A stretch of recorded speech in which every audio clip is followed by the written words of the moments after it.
باب نمبر 5 عزت اور احترام حصہ دوم۔ ایک گاؤں میں 2 آدمی رہتے تھے۔ دونوں کے پاس رکھوالی کرنے والے کتے تھے۔ ایک آدمی کا کتا ہمیشہ زنجیروں سے بندھا رہتا اور اسی کی مدد سے ادھر ادھر لے جایا جاتا، جبکہ دوسرے آدمی کا کتا ہمیشہ آزاد رہتا۔ دونوں کتے اپنے مالکوں کے وفادار تھے اور ان کی فرما برداری کرتے تھے، ایک مالک کی آواز پر اور دوسرا چھڑی کے زور پر۔ اب آپ بتائیں کون سا کتا حقیقتاً اپنے مالک کا وفادار ہے اور کون سا کتا واقعی دلکش اور مستعد ہے؟ کس کتے کا مالک اپنے کتے پر اعتماد کرتا ہے؟ کون سا مالک اپنے کتے کی صحیح قدر و قیمت جانتا ہے؟ آپ جانتے ہیں، عزت بہت کوشش کر کے بنائی جاتی ہے۔ یہ طاقت اور جبر سے نہیں، صرف جد و جہد سے حاصل ہوتی ہے۔ ہم سب یہ فراموش کیے بیٹھے ہیں کہ اس کے لیے ہمیں اپنے دلوں میں خوف خدا پیدا کرنا ہوگا۔ جب ہم خدا سے ڈریں گے تو عزت اور احترام ہمارا مقدر بن جائے گا۔ جب انسان کی روشیں خداوند کو پسند آتی ہیں تو وہ اس کے دشمنوں کو بھی اس کے دوست بناتا ہے۔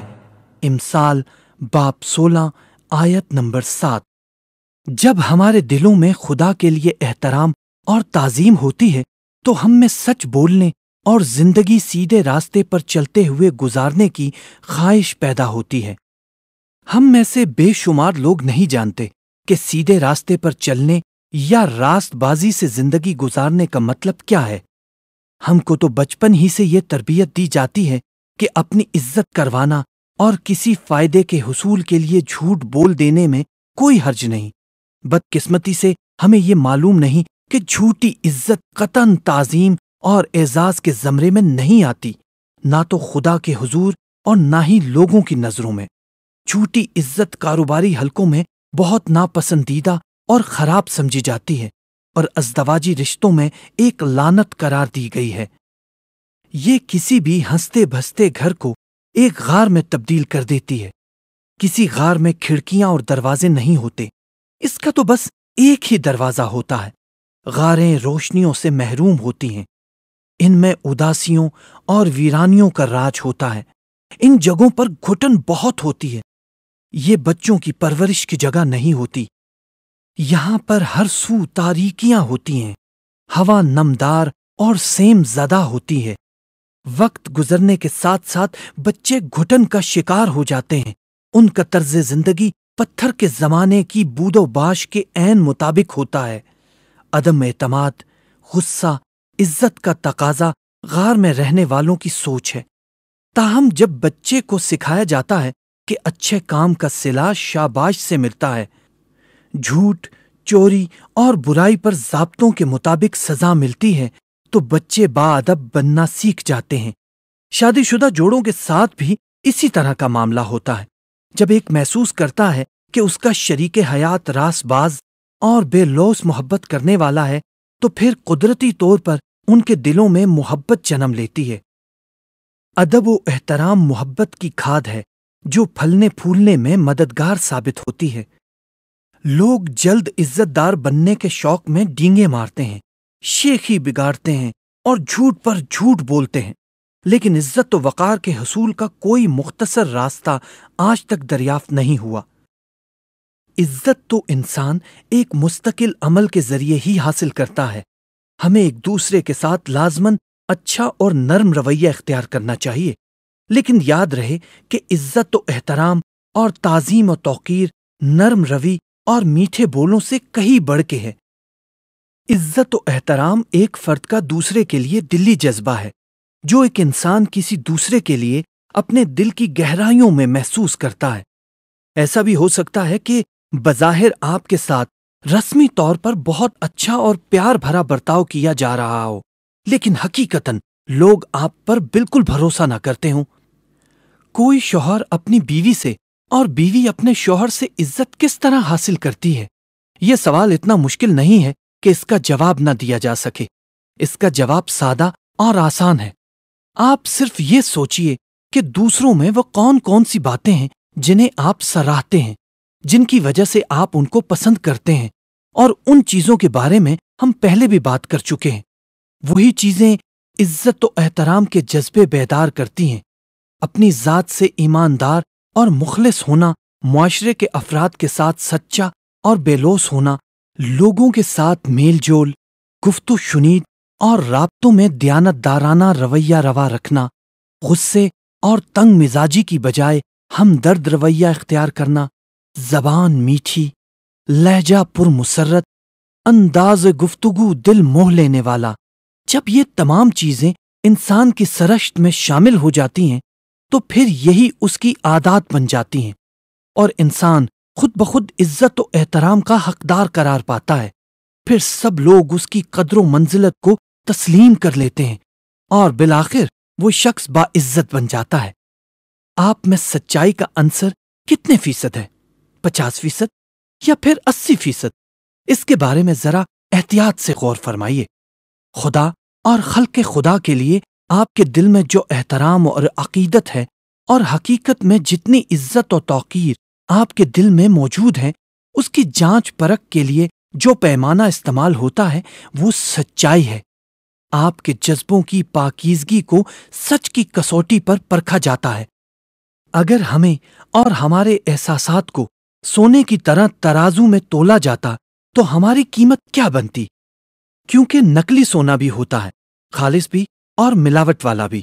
سونا 14 کیرات اور سونا 24 کیرات کا بھی ہوتا ہے۔ آپ جھوٹ صرف اس وقت بولتے ہیں جب آپ کو امید ہو کہ مالی فائدہ ہوگا، یا پھر یہ احساس دل میں جاگ اٹھے کہ اس طرح جھوٹ بولنے سے آپ کی عزت محفوظ رہے گی اور آپ کی عزت و احترام برقرار رہے گا۔ اس ساری صورتحال میں افسوسناک بات یہ ہے کہ سچ بھی آپ اسی صورت میں بولیں گے جب آپ کو مجبور کر دیا جائے گا۔ آپ کو مالی فائدے کی امید ہوگی، اور یہ سچ آپ کسی مثبت جذبے اور تعمیری سوچ کے زیر اثر نہیں بول رہے ہوں گے، بلکہ اس کا صرف اور صرف جواز آپ کے لالچ کی نشاندہی کر رہا ہوگا۔ آپ بامر مجبوری سچ پر مبنی چند الفاظ بولیں گے، اور اس طرح کی سوچ، بلکہ اس طرح کا رویہ نہ صرف آپ کے کمزور کردار کو ظاہر کرے گا، بلکہ یہ تو آپ کی ذہنی اور روحانی بیماری کی نشاندہی بھی کرے گا۔ بچے کو سچ بولنے کی تربیت کے مراحل سے گزرنا چاہیے، کیونکہ لڑکا یا لڑکی فطری طور پر ایک جبلت کے تحت یہ بالکل جانتے ہیں کہ جھوٹ کس طرح بولا جاتا ہے۔ لیکن ایک بار پھر وہی حقیقت سامنے آتی ہے کہ بچوں کے لیے آپ کو قواعد و ضوابط پر بڑی سختی سے عمل کرنا ہوگا۔ جھوٹ ایک قابل نفرت اور خطرناک چیز ہے۔ جو لوگ یہ سمجھ رہے ہوتے ہیں کہ انہوں نے جھوٹ کا سہارا لے کر بہت بڑا کارنامہ انجام دیا ہے، یعنی کچھ وقت کے لیے انہوں نے مصائب سے فرار حاصل کر لیا ہے اور اب وہ بے فکر اور پرسکون ہیں، لیکن در حقیقت وہ خود کو بے وقوف بنا رہے ہوتے ہیں، کیونکہ وہ نہیں جانتے کہ جھوٹ مجموعی طور پر انسان کو برباد کر کے رکھ دیتا ہے، اور وہ لوگ اس طرح چالاکی، مکاری، چال بازی اور منفی انداز فکر پر مبنی عمل سے اپنا ریکارڈ خراب کرنے کے سوا کچھ نہیں کر رہے ہوتے۔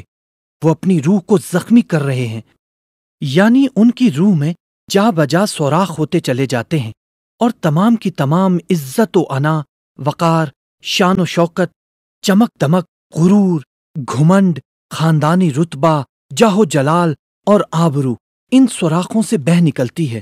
عارضی اور وقتی خوشی کے لیے زندگی کو داؤ پہ لگانا گھاٹے کا سودا ہے۔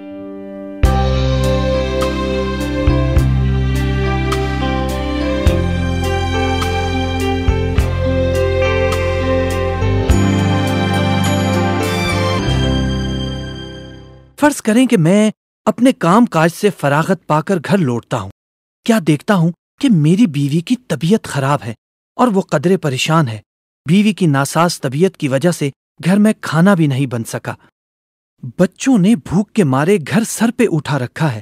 اب اس صورتحال میں، جو کہ خاصی پریشان کن ہے، کون سا اقدام کرنا چاہیے تاکہ وقتی طور پر پیدا ہونے والی اس بحرانی کیفیت سے نجات حاصل ہو سکے؟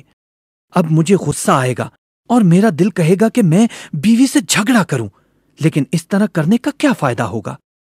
کچھ بھی نہیں، بلکہ اہل خانہ کی موجودہ پریشانیوں اور تفرقات میں اور شدت پیدا ہوگی۔ اگرچہ میری بیوی اس موقع پر مجھ سے ایسے ہی رد عمل کی توقع رکھنے میں حق بجانب ہوگی، لیکن میرے لیے اس طریقے سے گھر میں موجود پریشانیوں میں اضافہ کرنا کسی بھی طرح مناسب اقدام نہ ہوگا۔ اب دوسری طرف اسی صورتحال میں اگر میں مثبت رد عمل کا مظاہرہ کرتے ہوئے بچے کو پیار سے بہلا کر ٹافی دیتا ہوں، اس دوران بیوی سے مخاطب ہوتے ہوئے اس کو بتاتا ہوں کہ آج آپ نے بہت تھکا دینے والا دن گزارا ہے، میں بچوں کو پڑوس میں گھما پھرا کر واپس لاتا ہوں تاکہ آپ کچھ وقت خاموشی اور سکون سے گزار سکیں، اس سے آپ کی طبیعت سنبھل جائے گی۔ اب آپ یقیناً سوچ رہے ہوں گے کہ ایسا تو صرف فلموں میں ہی ہوا کرتا ہے، حقیقی زندگی میں ایسے مناظر ذرا کم ہی دیکھنے میں آتے ہیں، مگر میں یہاں آپ سے انتہائی سنجیدگی سے یہی کہوں گا کہ آپ ایک بار ایسا کر کے تو دیکھیں کہ اس طرح کے مثبت عمل کے ثمرات کس طرح سامنے آتے ہیں۔ سب سے پہلے تو مکمل ماحول ناراضگی، پریشانی اور بے اطمینانی کی ناپسندیدہ کیفیت سے آزاد ہو کر خوشگوار اور منظم ہو جائے گا۔ جب ہم اپنے شریک حیات کا خیال رکھیں گے، اس کے دکھ سکھ کو محسوس کرنے کے ساتھ ساتھ اس سے پوری ہمدردی بھی جتائیں گے، تو پھر توجہ اور محبت روحانی اور جسمانی تکلیفوں کو دور کر کے ایک نئے انداز سے تعلقات کو گہرا اور مضبوط کرنے کا عمل شروع کر دے گی۔ آپ کا یہ عمل عزت و احترام کے بیچ بو دے گا۔ اس میں کوئی شبہ نہیں ہے کہ ہم ان کو سراہتے ہیں اور انہی کی عزت کرتے ہیں جو دوسروں کا خیال رکھتے ہیں، جو اپنے رویے میں مہربان ہوتے ہیں، جن کا حسن سلوک اچھا ہو، جن کی زبان شیریں ہو اور ادب و احترام سے بات کرتا ہو، دوسروں کی بات توجہ سے سنتا ہو۔ مختصراً یہ کہ وہ جو واقعی قابل عزت ہو۔ ہم یقیناً بے شمار افراد سے نرم رویہ روا رکھتے ہوں گے، ان کے ساتھ بڑی ملائمت سے بات بھی کرتے ہوں گے، لیکن ہم ان سب کا احترام تو نہیں کرتے۔ عزت و احترام تو ہم محض چند ہی لوگوں کا کرتے ہیں، ایسے لوگوں کا جن کے بارے میں ہم پر یقین ہیں کہ وہ لوگ مثبت رویوں کے حامل ہیں، با اخلاق ہے، اور سب سے بڑی بات یہ ہے کہ ہم اچھی طرح جانتے ہیں کہ وہ لوگ صاف اور خوبصورت دل کے مالک ہیں۔ اگر کسی بیوی سے پوچھا جائے کہ اے عزیزہ، اگر آپ کو یاد ہے تو بتائیں کہ آپ نے آخری مرتبہ گھر کا خیال رکھنے کے ساتھ ساتھ اس کی حفاظت کی ذمہ داری نبھانے پر اپنے شوہر کا کب شکریہ ادا کیا تھا، یا اس کے علاوہ کسی بھی موقع پر آخری بار کب آپ نے اپنے شوہر سے اظہار تشکر کیا تھا، کسی بھی شکل میں، الفاظ کے ذریعے، مسکراہٹ کی صورت میں یا خاموشی کی زبان میں۔ اے مصروف اور تفکرات میں گھرے ہوئے شوہر، آپ نے آخری بار کب اپنی بیوی کو حوصلہ افزا الفاظ سے نوازا تھا؟ اگر آپ نے ایسا نہیں کیا تو آپ نادان ہیں، کیونکہ ایسا کرنے میں آپ کا کچھ بھی خرچ نہ ہوتا، شفیقانہ رویے پر کچھ خرچ نہیں ہوتا۔ یہ اسی طرح ہے جیسے آپ کے پاس پھول ہیں لیکن آپ ان کو پانی نہیں دیتے۔ پھول آپ کو خوشبو اور خوشیاں دیتے ہیں، اسی لیے آپ کو انہیں پانی دینا لازمی ہے۔ کسی میاں بیوی کے معیار اور حسن سلوک کا امتحان اس بات سے نہیں ہو سکتا کہ وہ لوگوں کے درمیان کیسے ہیں، بلکہ ان کی پرکھ اس امر سے ہوتی ہے کہ وہ اپنے گھر میں کیسے ہیں۔ اگر کسی گھر میں باہمی احترام نہیں ہے تو پھر وہ گھر یوں ہے جیسے بغیر بجلی کے، یعنی آپ یوں بھی کہہ سکتے ہیں کہ گھر گھر نہیں بلکہ ایک بے آباد غار ہے، اور اس گھر میں اگر بجلی نہیں ہے تو پھر آپ موم بتیاں جلانے پہ مجبور ہوتے ہیں۔ موم بتیاں کچھ نہ ہونے سے تو بہتر ہیں، مگر ان کے جلنے سے سائے بڑھ جاتے ہیں۔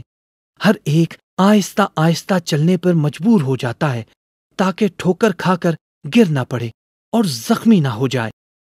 ایک گھر سچائی کے بغیر ایسا ہی ہوتا ہے۔ شک کے بہت سے پہلو ہوتے ہیں، اور اس کے ہونے سے انسان اپنے آپ کو محفوظ محسوس نہیں کرتا۔ جب راز چھپائے جاتے ہیں اور دروغ گوئی سے کام لیا جاتا ہے تو گھر ایک ویران غار میں تبدیل ہو جاتا ہے۔ بد اعتمادی اور مقابلے کا رجحان کاروباری رجحان کی طرح پھیلتا ہے۔